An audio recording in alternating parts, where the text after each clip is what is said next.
For the first time in years, it seems like Auburn has some certainty going into the season, and that could be huge for Hugh Freed.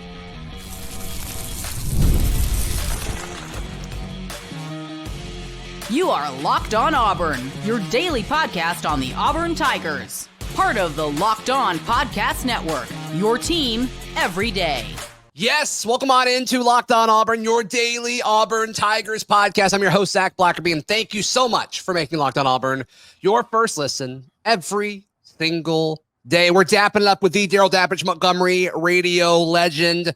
Auburn's football social media has driven some conversation, a little bit of controversy. Dap has thoughts on that. We'll drop later in the show. Is Jackson Arnold a top 6 quarterback in the SEC? Oh my goodness, if he is, what does that mean for the Auburn Tigers? But let's start off this entire conversation today, Daryl, with, we just rewind over the last few seasons. There's been so many questions about so many different positions, and oh my goodness, I hope so-and-so steps up, or man, if so-and-so could just take the job from whoever, it would mean blank for the Auburn Tigers. That's not really what this offseason has been about. It's been about accumulating talent. And now that you look at Auburn's two deep, and outside of maybe a few spots on the offensive line and maybe a few spots on the defensive line, there aren't really any questions. It's now just, okay, let's line up and play football. And if these guys are who we think they are, it's all just kind of work out. Well, to play devil's advocate, there's two trains of thought to this. There is that school of belief that competition is good, and not going into the fall knowing who's going to play a particular position and having a battle in camp rises the level of both players. I get that. Yeah. But I also know that certainty and stability and trust in saying, man, there's not going to be any drama, any controversy. There's going to be some stability and knowing exactly what you're going to roll out there.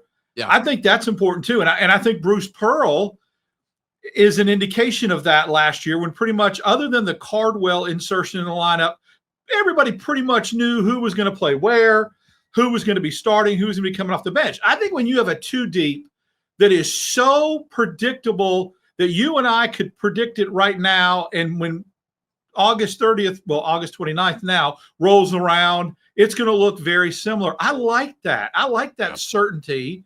And I also think that it allows you to get reps, Zach, with familiarity over and over, and not shuffling people in and out and having, a fire sale. And that's kind of what I like about going into this offseason. Yeah, there are some competitions, I think. Like, I do think backup quarterback will be a competition. I do think, there might be some conversation at backup tackle, like who's the third and fourth tackle on this team.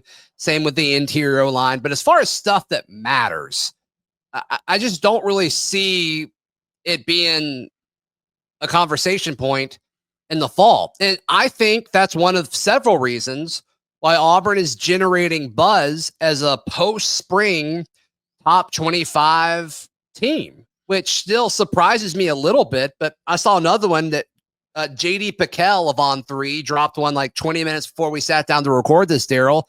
He had Auburn either 23 or 24, but had him on there, had him as a top 25 team. And once again, you and I speculated, like, okay, Andy Staples had him at 12 or 13, I forget, but in the teens. And we thought, okay, with him kind of putting Auburn out there early, are we going to see more people follow suit with that? We thought it was a possibility, and now we are seeing that. And it has to do with, I think there's not as many questions about this team, and the national media is clearly buying into that. Joel Klatt, who's a Big Ten and a Big 12 lover, has Auburn. Loved what Justin Ferguson from the Auburn Observer sent out yesterday, that a guy named Bill Conley said that Auburn could be the biggest surprise team as far as improvement goes in the nation, based upon the unlucky factor. There's a percentage and a ratio of unluckiness that you can actually track as a matrix, and Auburn was the unluckiest team in the country. Yeah. Anybody that follows Auburn knew that already. Not surprising. That's not as. By the way, Lincoln shot at Ford Theater. Just not a news flash. Okay, The second thing is everything you mentioned about competition and unanswered question had a buzzword with it. What was it? Do you remember? Last year?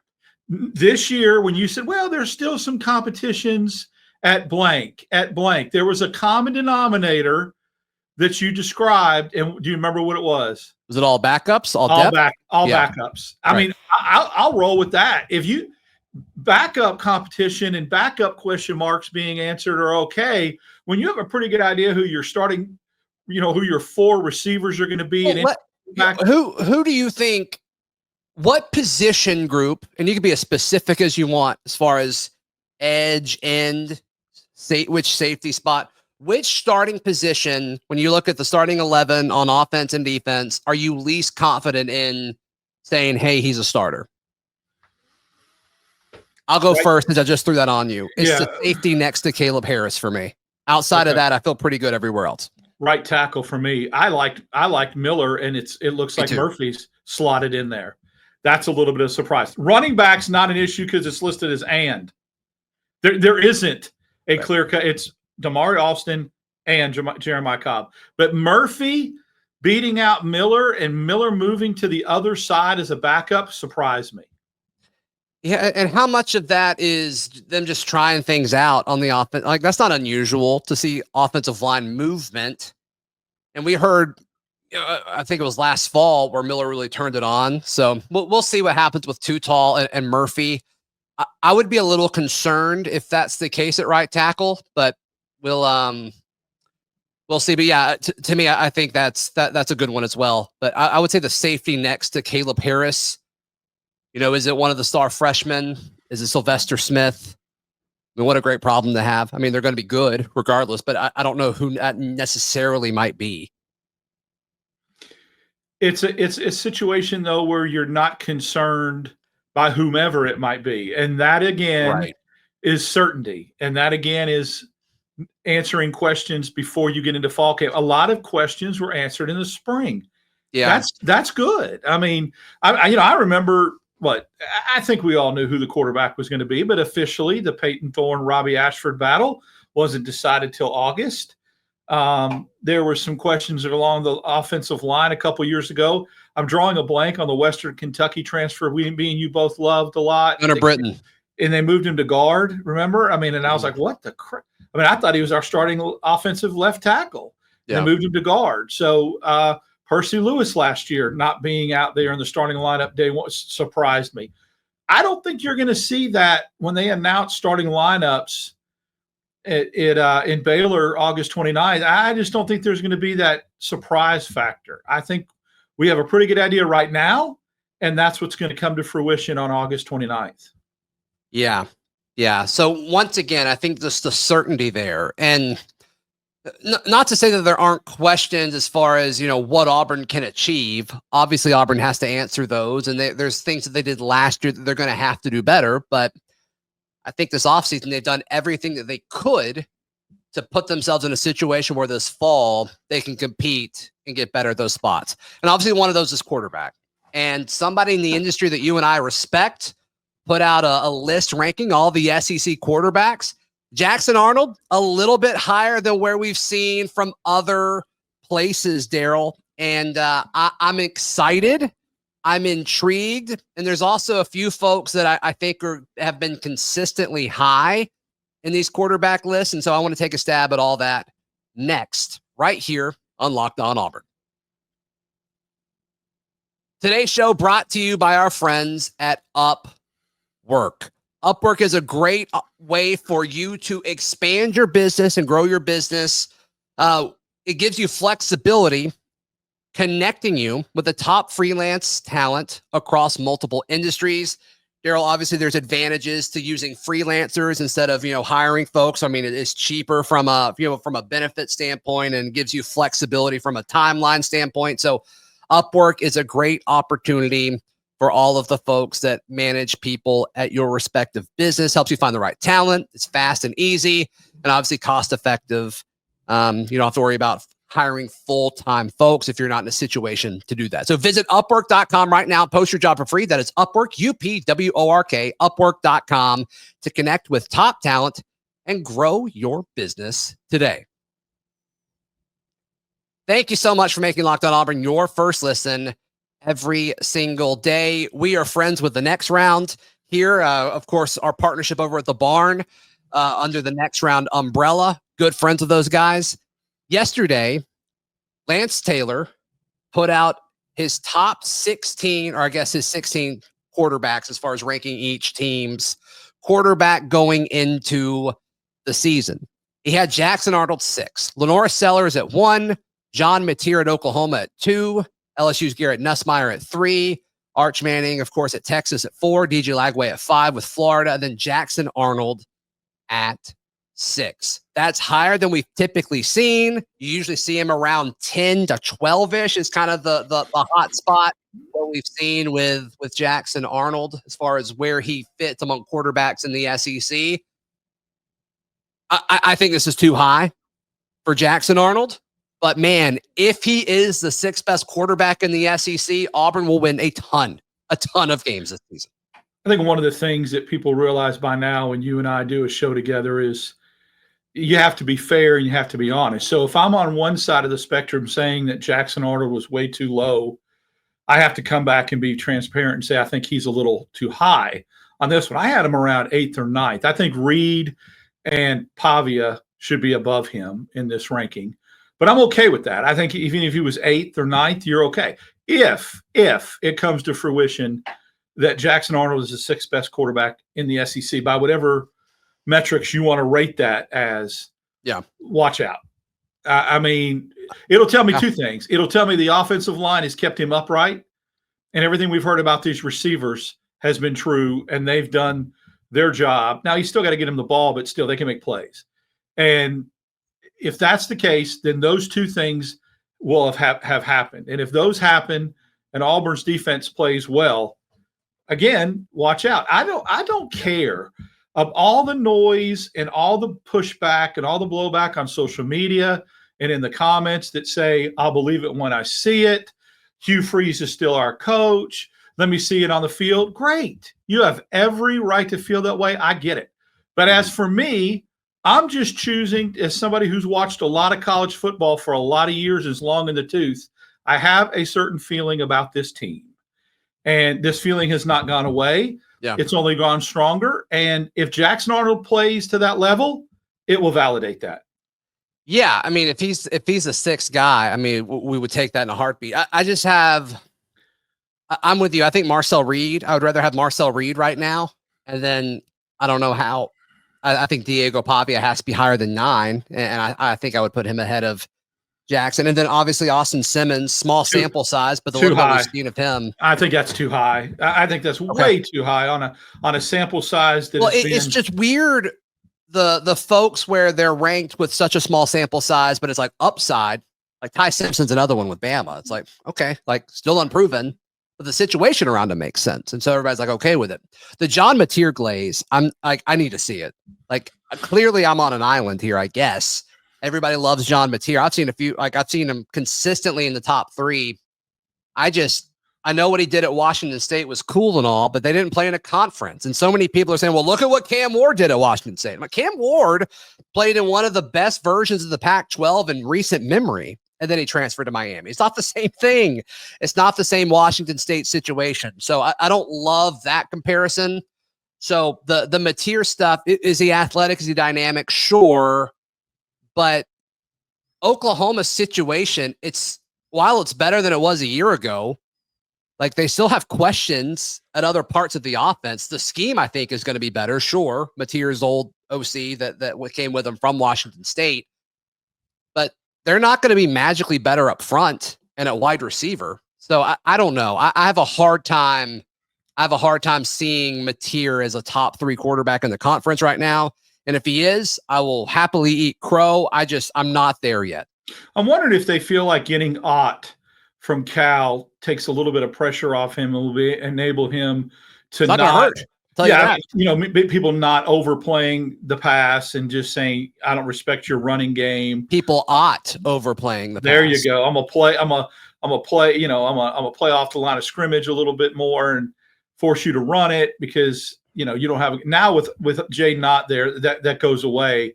Yeah. I'm with you. I think he's a little bit higher than he needs to be. I love Nussmeier. I like Arch Manning. I like Sellers. I think Lagway is a potential. I mean, when you look at these rankings, the top 5 are guys that could go in the top 2 rounds of the NFL draft. Sure. So sure. That's good. And but yeah, having Jackson Arnold in that conversation at 6th is good. I think, again, a little too high, just like I thought it was a little too low before. I think the answer lies somewhere in the middle.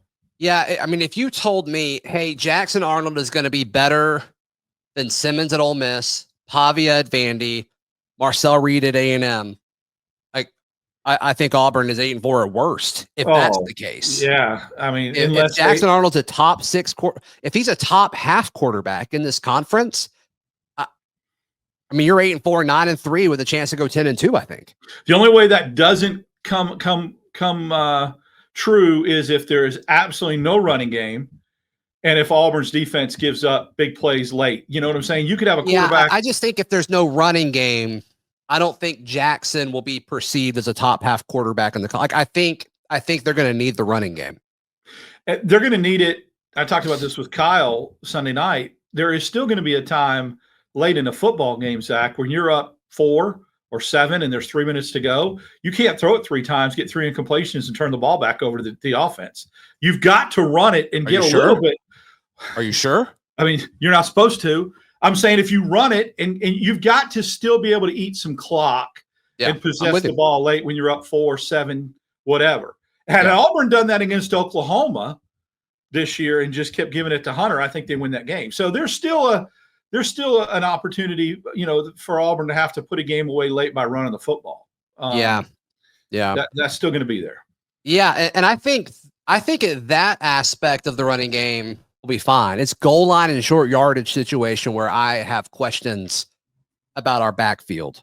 As far as stuff in between the 20s, I think Damari and Jeremiah and Darrell and Alvin, Omar, I think all those guys are going to be fine between the 20s. So, will the defense heat up in those situations? Probably. But I think that'll be a scenario where they might be okay going deep to a Coleman or a Singleton. Like, let's go for the dagger. How fun would that be? But yeah, you got to think too. You've got the jet sweep option with Singleton. You get to the 5-yard line and do that, he may walk in. They're in Jackson Arnold. I mean, I don't want to rely on Jackson Arnold. We've talked about so much strain on the edge, though, defensively when you do stuff like that. Absolutely, it puts strain on the edge. Off on the edge, it's going to help your pass protection as well. Like, I mean, it just. What if Jackson Arnold keeps it a couple times down there? You talk about strain on the edge. Yeah, I mean, we saw Deuce do that at 8A and walk in. Yeah. Yep. Absolutely. Auburn social media earlier this week sent some fans into a bit of a tizzy. Is it warranted? Is it not? That's next, right here on Locked On Auburn. Today's show brought to you by our friends at FanDuel. FanDuel is America's #1 sports book. The line not moving, Daryl, for Auburn and Baylor Friday night to open the season. Auburn listed as a 1.5-point favorite with an over-under of 56.5. I think you might see more points than that, but we got a while to figure that out. But regardless, FanDuel is the best place to wager on anything when it comes to sports. And right now, your first $5 bet, if you win it, Daryl, $200. Woo! $200 in bonus bets. So summer money. That's what I'm saying. Yeah. Free money? Come on. New to FanDuel is the perfect time to sign up. Head to FanDuel.com and place your first $5 bet. If it wins, you'll get $200 in bonus bets. Make every moment more with FanDuel, the official sports betting partner of the NBA and the Locked On Podcast Network. Thank you so much for making Locked On Auburn your first listen every single day. Daryl, earlier this week, Auburn football social media accounts, they listed what you should wear for all the home games. And man, there are so many different opinions on this. And I know it's boring for the host of a podcast to come on and say, like, I really just don't care. I really don't care. I get why people are upset. I think the timing doesn't make a ton of sense. I know you have thoughts on this, so I'm handing you the floor. Well, I just think it's the principle of the matter. I'm getting a little bit tired of their social media department getting cute. They did this a couple years ago when it looked like they were going to wear orange jerseys, and they teased it, and it was a bad idea. I don't think it's important that you dictate or tell Auburn fans what they need to wear to a freaking football game. Meaning, let them wear whatever color they want as long as it's Auburn colors. And oh, by the way, powder blue's been sprinkled in lately, and none of those, there's never a light blue. What if someone wants to wear some of that light blue stuff that there you go, that everybody is really, really popular with? There's just this striping of the stadium. I get it. But for instance, anytime we do any kind of gear, or anytime we do anything from a standpoint of, there you are, anytime we do any kind of gear, any Locked On Auburn gear, stuff like that, I know not to buy Zach Blackerby anything orange. I'm not going to wear orange. I don't like it. So light blue you like, don't you? Love it. I know that I've heard people talking about wearing some of that light blue stuff that we do to the baseball games. People say, where can I get that? Well, the way this is set up, you're not allowed to wear light blue. You're being scolded. You can't wear it. Navy, orange, or white. I get it. Those are Auburn's primary colors. Yeah. Some people don't like to wear white. I don't like to wear white. With my gray beard, it washes me out. So there you go, right? And there's nothing wrong with it. But you don't wear orange. Quit telling people what to wear and what color to wear. Let them wear what they want to a football game to cheer on their school. I'm just tired of it. I think it's stupid. I think it's overplayed. I don't think it's important.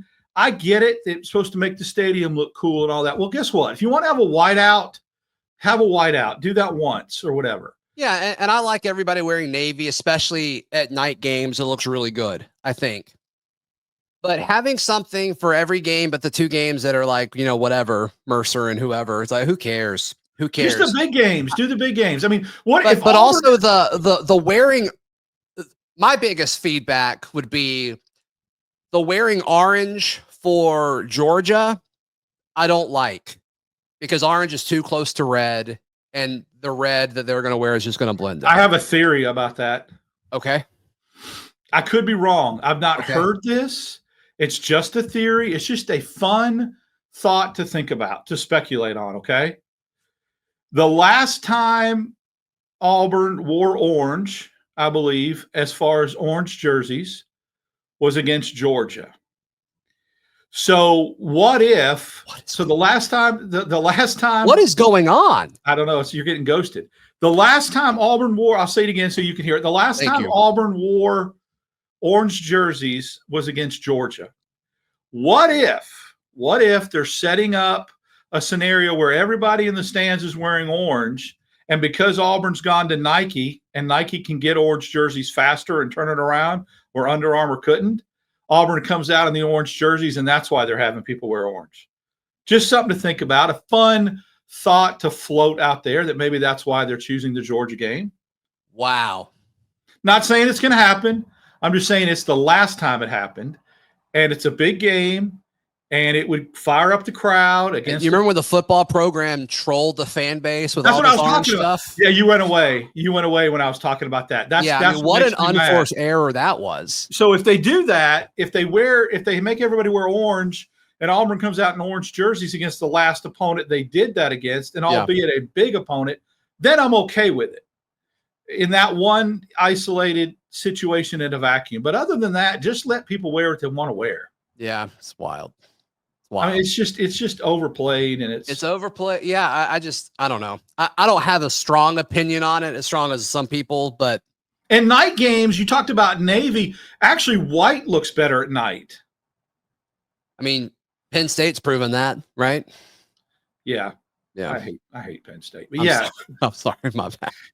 So sorry. Don't know what's going on. My computer just restarted on me. So I guess that's time for us to wrap up. Daryl, how can people check out everything you've got going on? Follow me on X, DAP6410, Wednesdays and Fridays with you here, wherever you get your podcasts. And then Sunday night, 8 o'clock, Top Button Podcast in the Barn with Kyle Rush and you. Yes, absolutely. Please like the video. Please subscribe, and we will see you next time. This has been Locked On Auburn.